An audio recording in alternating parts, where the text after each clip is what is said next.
ഇപ്പോൾ ചിലപ്പം ഫേസ്ബുക്കിൽ നിങ്ങൾക്ക് പ്രൊഫൈൽ ഫോട്ടോ അപ്ലോഡ് ചെയ്യേണ്ടി വരും.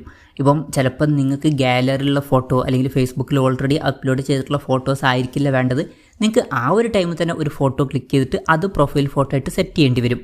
അപ്പം ഈ ഒരു വീഡിയോയിൽ നമ്മൾ നോക്കാൻ പോകുന്നത് ഫേസ്ബുക്കിൽ എങ്ങനെ ക്യാമറയിൽ നിന്ന് ഒരു ഫോട്ടോ എടുത്തിട്ട് അപ്പോൾ തന്നെ അത് പ്രൊഫൈൽ ഫോട്ടോ ആയിട്ട് സെറ്റ് ചെയ്യാം എന്നുള്ളതിനെ കുറിച്ചിട്ടാണ്. അതിന് വേണ്ടിയിട്ട് ഫേസ്ബുക്ക് ആപ്ലിക്കേഷൻ ഓപ്പൺ ചെയ്യുക. ഓപ്പൺ ചെയ്ത് കഴിഞ്ഞാൽ ഇവിടെ മുകളിൽ 3 ലൈൻസ് കാണാൻ പറ്റും. അതിൽ ക്ലിക്ക് ചെയ്യുക. അതിൽ ക്ലിക്ക് ചെയ്യുകയാണെന്നുണ്ടെങ്കിൽ നിങ്ങളുടെ പ്രൊഫൈൽ പേര് കാണാൻ പറ്റും. അതിൽ ക്ലിക്ക് ചെയ്യുക. അതിൽ ക്ലിക്ക് ചെയ്യുകയാണെന്നുണ്ടെങ്കിൽ നിങ്ങളുടെ പ്രൊഫൈൽ ഫോട്ടോ ഇവിടെ കാണാൻ പറ്റും. അതിൽ ക്ലിക്ക് ചെയ്യുക. അതിൽ ക്ലിക്ക് ചെയ്യുകയാണെന്നുണ്ടെങ്കിൽ ചൂസ് പ്രൊഫൈൽ പിക്ചർ എന്നുള്ള ഓപ്ഷൻ കാണാൻ പറ്റും. അതിൽ ക്ലിക്ക് ചെയ്യുക. അതിൽ ക്ലിക്ക് ചെയ്യുകയാണെന്നുണ്ടെങ്കിൽ ഇവിടെ ഒരു ക്യാമറ ബട്ടൺ കാണാൻ പറ്റും. അതിൽ ക്ലിക്ക് ചെയ്യുക. അതിൽ ക്ലിക്ക് ചെയ്താൽ നിങ്ങളുടെ ക്യാമറയിൽ എത്തുന്നതായിരിക്കും. ഇപ്പോൾ ക്യാമറയിൽ നിന്ന് ഇഷ്ടമുള്ള ഫോട്ടോ നിങ്ങൾക്ക് സെറ്റ് ചെയ്യാവുന്നതാണ്. ഇനി കൂടുതൽ എഫക്ട്സ് ആണെന്നുണ്ടെങ്കിൽ ഇവിടെ എഫക്ട്സിൻ്റെ ഓപ്ഷൻ ഉണ്ട്. നിങ്ങൾക്ക് ഇഷ്ടമുള്ള എഫക്ട്സ് ഇതിൽ നിന്ന് ആഡ് ചെയ്യാവുന്നതാണ്. ഞാനൊരു എക്സാമ്പിളിന് ഈ ഒരു എഫക്റ്റ് ആഡ് ചെയ്യാണ്. ഇനി ക്യാമറ ചേഞ്ച് ചെയ്യണമെന്നുണ്ടെങ്കിൽ ഈ ഒരു ബട്ടണിൽ ക്ലിക്ക് ചെയ്താൽ ബാക്ക് ക്യാമറയിലോട്ട് മാറുന്നതായിരിക്കും. ഈ ഒരു ബട്ടണിൽ വീണ്ടും ക്ലിക്ക് ചെയ്യുകയാണെന്നുണ്ടെങ്കിൽ ഫ്രണ്ട് ക്യാമറയിലോട്ട് മാറുന്നതായിരിക്കും.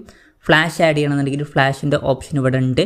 എന്തായാലും അത് കഴിഞ്ഞിട്ട് ഫോട്ടോ ക്ലിക്ക് ചെയ്യുക. ഫോട്ടോ ക്ലിക്ക് ചെയ്യാനാണെന്നുണ്ടെങ്കിൽ ജസ്റ്റ് ഇതിൽ ക്ലിക്ക് ചെയ്താൽ മതി. ക്ലിക്ക് ചെയ്യുകയാണെന്നുണ്ടെങ്കിൽ ഫോട്ടോ ക്ലിക്ക് ആവുന്നതായിരിക്കും. പിന്നെ ഇതിലോട്ട് സ്റ്റിക്കേഴ്സ് ആഡ് ചെയ്യണമെന്നുണ്ടെങ്കിൽ സ്റ്റിക്കേഴ്സ് ആഡ് ചെയ്യാനുള്ള ഓപ്ഷൻ ഇവിടെ ഉണ്ട്. കൂടുതൽ സ്റ്റിക്കേഴ്സ് നമുക്ക് ഇതിലോട്ട് ആഡ് ചെയ്യാം. അതുപോലെ തന്നെ ടെക്സ്റ്റ് ആഡ് ചെയ്യണമെന്നുണ്ടെങ്കിൽ അതിനുള്ള ഓപ്ഷൻ ഉണ്ട്. ഇപ്പം ഇതിലോട്ട് ആരെങ്കിലും വേണമെന്നുണ്ടെങ്കിൽ ടാഗൊക്കെ ചെയ്യാവുന്നതാണ്. ടാഗിന് അറ്റടിച്ചിട്ട് നിങ്ങൾക്ക് ഇഷ്ടമുള്ള ആൾക്കാരെ ഇതിലോട്ട് ടാഗൊക്കെ ചെയ്യാവുന്നതാണ്. എന്തായാലും അതൊക്കെ കഴിഞ്ഞാൽ ഡൺ ബട്ടണിൽ ക്ലിക്ക് ചെയ്യുക.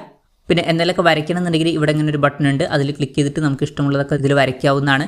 എന്തായാലും അതൊക്കെ കഴിഞ്ഞാൽ ഡൺ ബട്ടണിൽ ക്ലിക്ക് ചെയ്യുക. ക്ലിക്ക് ചെയ്ത് കഴിഞ്ഞാൽ ഇവിടെ ഡൺ ബട്ടൺ കാണാൻ പറ്റും. അതിൽ ക്ലിക്ക് ചെയ്യുക. അതിൽ ക്ലിക്ക് ചെയ്യുകയാണെന്നുണ്ടെങ്കിൽ ആ ഒരു പ്രൊഫൈൽ ഫോട്ടോ സേവ് ആവുന്നതായിരിക്കും.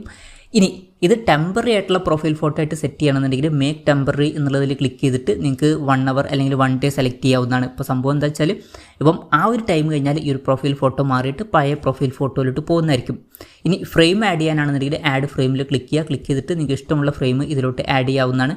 പിന്നെ ഇവിടെ സേ സംതിങ് എന്നുള്ളതുണ്ട്. നിങ്ങൾക്ക് വേണമെന്നുണ്ടെങ്കിൽ എന്തെങ്കിലുമൊക്കെ ടൈപ്പ് ചെയ്യാവുന്നതാണ്. പിന്നെ ഈ ഒരു ഇത് ന്യൂസ് ഫീഡിലോട്ട് ഷെയർ ചെയ്യണമെന്നുണ്ടെങ്കിൽ ഇത് ടിക്ക് ചെയ്ത് വെക്കാം.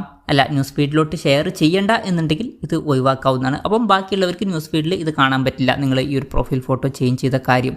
എന്തായാലും അത് കഴിഞ്ഞാൽ സേവ് ബട്ടണിൽ ക്ലിക്ക് ചെയ്യുക. ക്ലിക്ക് ചെയ്യുകയാണെന്നുണ്ടെങ്കിൽ ആ ഒരു പ്രൊഫൈൽ ഫോട്ടോ സേവ് ആവുന്നതായിരിക്കും. ഇപ്പോൾ നിങ്ങൾക്ക് നോക്കിയാൽ കാണാൻ പറ്റും പ്രൊഫൈൽ ഫോട്ടോ ചേഞ്ച് ആയിട്ടുണ്ട്. അപ്പം ഇങ്ങനെ നമുക്ക് വളരെ സിമ്പിളായിട്ട് ഫേസ്ബുക്കിൽ ഒരു ഫോട്ടോ ക്യാമറയിൽ നിന്ന് എടുത്തിട്ട് പ്രൊഫൈൽ ഫോട്ടോ ആയിട്ട് സെറ്റ് ചെയ്യാവുന്നതാണ്. ഈ ഒരു വീഡിയോ നിങ്ങൾക്ക് യൂസ്ഫുൾ ആയി എന്ന് വിചാരിക്കുന്നു. എന്തായാലും ഈ ഒരു വീഡിയോ പറ്റിയിട്ടുള്ള നിങ്ങളുടെ ജെന്യൂൻ ആയിട്ടുള്ള അഭിപ്രായം ജസ്റ്റ് ഒന്ന് കമൻറ്റ് ചെയ്യുക.